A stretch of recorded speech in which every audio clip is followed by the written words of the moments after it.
ಮಗನ ಸಾವಿನ ಸಂದರ್ಭದಲ್ಲಿ ಗೃಹಲಕ್ಷ್ಮಿ ಯೋಜನೆಯನ್ನ ನೆನೆದ ತಾಯಿಗೆ ಶಾಸಕರು ಧನ್ಯವಾದಗಳನ್ನು ತಿಳಿಸಿದ್ದಾರೆ. ನಮ್ಮ ಗೃಹಲಕ್ಷ್ಮಿ ಯೋಜನೆ ಸಾಕಷ್ಟು ಎಲ್ರಿಗೂ ಕೂಡ ಒಳಿತಾಗ್ತಾ ಇದೆ. ಒಂದು ಸಾರ್ಥಕತೆಯ ಭಾವ ಸರ್ಕಾರಕ್ಕೆ.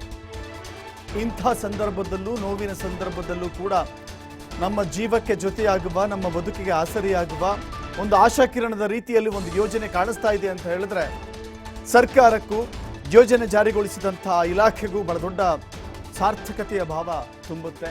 ಅದೇ ಕಾರಣಕ್ಕಾಗಿಯೇ ಶಾಸಕರು ಕೂಡ ಆ ಮಾತುಗಳನ್ನು ಹೇಳಿದ್ದಾರೆ. ಬೆಳಗಾವಿಯಲ್ಲಿ ಮೃತಪಟ್ಟ ವಿಶ್ವನಾಥ್ ಅಂತ್ಯ ಸಂಸ್ಕಾರಕ್ಕೂ ನೆರವಾಗಿದೆ. ಅವರ ತಾಯಿ ಕೂಡ ಇದನ್ನು ನೆನೆಸ್ಕೊಂಡಿದ್ದಾರಲ್ಲ, ಆ ವಿಚಾರಕ್ಕೆ ಸಂಬಂಧಪಟ್ಟಂತೆ ಶಾಸಕ ಮಹಂತೇಶ್ ಕೌಜಲ್ಗಿ ಮಾತನಾಡಿದ್ದಾರೆ.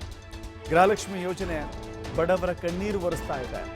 ಬೈಲಹೊಂಗಲದ ಶಾಸಕ ಮಹಂತೇಶ್ ಕೌಜಲ್ಗಿ ಈ ಮಾತುಗಳನ್ನು ಹೇಳಿದ್ದಾರೆ. ಜಿಲ್ಲೆ ಮರಕುಂಬಿ ಗ್ರಾಮದಲ್ಲಿ ಇವತ್ತು ಶಿವಲಿಂಗಪ್ಪ ಗುರಪ್ಪನವ್ರು ಅಂಥೇಳಿ ಏನು ಒಬ್ಬರು ಮೃತ ಹೊಂದಿದ್ರು ಸರ್ಕಾರಿ ಆಸ್ಪತ್ರೆ ಬೆಳಗಾವಿಯಲ್ಲಿ. ಅವನ ಅಂತ್ಯಕ್ರಿಯೆಗೆ ಹಣ ಇಲ್ಲ ಅಂಥೇಳಿ ಗಮನದಲ್ಲಿ ಬಂದಂಥ ಸಂದರ್ಭದಲ್ಲಿ ಇವತ್ತು ಅನೇಕ ಜನರು ಹೋಗಿ ಅಂತ್ಯಕ್ರಿಯೆಯಲ್ಲಿ ಭಾಗಿಯಾಗಿ ಅನುಕೂಲತೆಯನ್ನು ಮಾಡಿಕೊಂಡರು. ಆ ಒಂದು ಸಂದರ್ಭದಲ್ಲಿ ಅವರ ತಾಯಿಯು ಬಹುಶಃ ಈ ಅಂತ್ಯಕ್ರಿಯೆಗೆ ಗೃಹಲಕ್ಷ್ಮಿ ಯೋಜನೆಯಿಂದ ಬಹಳ ಅನುಕೂಲ ಆಯಿತು.